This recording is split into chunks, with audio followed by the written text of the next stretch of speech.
সন্ত্ৰাসবাদীক দমন কৰিব লাগে, সন্ত্ৰাসবাদীক নিপাত কৰিব লাগে। সন্ত্ৰাসবাদীৰ ঘাটি আজি যে যোৱা ৰাতি যিকেইটাত কৰিছে, মই সমূহ ভাৰতীয় সেনাসকললৈ শুভেচ্ছা জনাইছোঁ। আৰু আহি থকা দিনত ভাৰতৰ ওপৰত যিসকল সন্ত্ৰাসবাদীৰ চকু, সকলো সন্ত্ৰাসবাদীক এক পিনৰ পৰা নিপাত কৰি যাব লাগে। কোনো ঘাটি সে পাকিস্তানতেই থাকক বা সমগ্ৰ পৃথিৱীতে য'ত য'ত সন্ত্ৰাসবাদীৰ ঘাটি আছে, সকলো সন্ত্ৰাসবাদী বিৰোধী ৰাষ্ট্ৰৰ লগত মিলি ভাৰত ৰাষ্ট্ৰই নেতৃত্ব লৈ সন্ত্ৰাসবাদীক দমন কৰিব লাগে, সন্ত্ৰাসবাদীক শেষ কৰি দিব লাগে। সন্ত্ৰাসবাদীক কোনো আমি বিশ্বাস নকৰোঁ, কোনো পচন্দ নকৰোঁ। সন্ত্ৰাসবাদীয়ে কোনো ধৰণৰ ভাল কাম নকৰে। সন্ত্ৰাসবাদী যেতিয়ালৈকে আমি শেষ কৰিব নোৱাৰিম, সময়ে সময়ে ভাৰতৰ ওপৰত তেওঁলোকে আক্ৰমণ কৰে, ভাৰতক অশান্তি দিয়ে। গতিকে সন্ত্ৰাসবাদীৰ নিধনৰ যি কাৰ্য যোৱা ৰাতিৰ পৰা আৰম্ভ হৈছে, এই কাৰ্য যেতিয়ালৈকে সন্ত্ৰাসবাদী কাৰ্যকলাপ শেষ কৰিব নোৱাৰে, সন্ত্ৰাসবাদী গোটেইকেইটাক যেতিয়ালৈকে নিধন কৰিব নোৱাৰে, তেতিয়ালৈকে এই যুদ্ধ অব্যাহত ৰাখিব লাগে।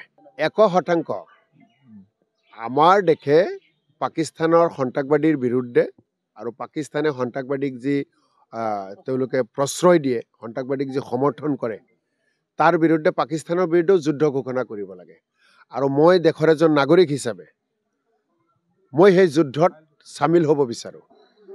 যুদ্ধত আমাৰ দেশৰ সেনাসকলৰ লগত সহযোগ কৰিব বিচাৰোঁ। দেশ মাতৃৰ হকে নিজৰ প্ৰাণ গ'লেও সন্ত্ৰাসবাদীক শেষ কৰিব লাগে আৰু সেই প্ৰাণ বলিদান দিবলৈ মই সাজু। ভাৰতীয় সেনাবাহিনীক শুভেচ্ছা জনাইছোঁ আৰু তেখেতসকলৰ ত্যাগক সদায় সন্মান জনাওঁ আৰু তেখেতসকলক ত্যাগক যিমানেই সন্মান জনাম সিমানেই কমি হৈ থাকিব। আজি ভাৰতৰ সাৰ্বভৌমত্বক আঘাত হানা সন্ত্ৰাসবাদী বা পাকিস্তানৰ বিৰুদ্ধে আমাৰ সেনাসকলে যি যুঁজ দিছে, এই কাৰ্গিল যুদ্ধই কওক বা বৰ্তমানৰ আজি যোৱা ৰাতিৰ যুদ্ধই কওক বা যোৱা ৰাতিৰ যিখিনি অভিযানেই কওক, সকলো সমগ্ৰ কেৱল আমি ভাৰতীয় হিচাপে নহয়, সমগ্ৰ ভাৰতীয়সকলে সমগ্ৰ বিশ্বই ভাৰতীয় সেনাক প্ৰশংসা কৰে। আৰু আমি জানো আজিৰ তাৰিখত ভাৰতীয় সেনাৰ যিখিনি শক্তি আছে, ভাৰতীয় সেনাৰ যিখিনি ৰণকৌশল আছে, পাকিস্তান 24 ঘণ্টাতে উৰি যাব।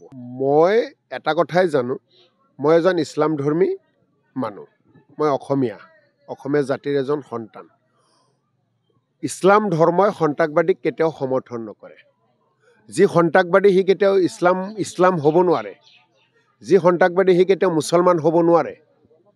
গতিকে সমূহ ইছলামিক ৰাষ্ট্ৰই ভাৰতক পূৰ্ণ সমৰ্থন জনাব লাগে। এটাই কাৰণ, ইছলামে বা মুছলমানসকলে বা ইছলাম ধৰ্মই সন্ত্ৰাসবাদীক কেতিয়াও সমৰ্থন নকৰে। গতিকে মই ভাৰত চৰকাৰৰ প্ৰতি আহ্বান জনাম যে সমূহ ইছলামিক ৰাষ্ট্ৰৰ প্ৰতি সমৰ্থনৰ কাৰণে তেওঁলোকক পত্ৰ প্ৰেৰণ কৰিব লাগে।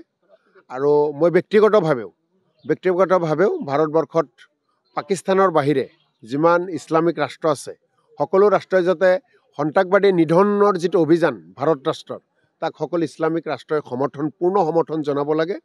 আৰু পাকিস্তানৰ সন্ত্ৰাসবাদীৰ বিৰুদ্ধে যি যুদ্ধ হ'ব, সেই যুদ্ধত ভাৰতক সকলোৱে সহযোগ কৰিব লাগে।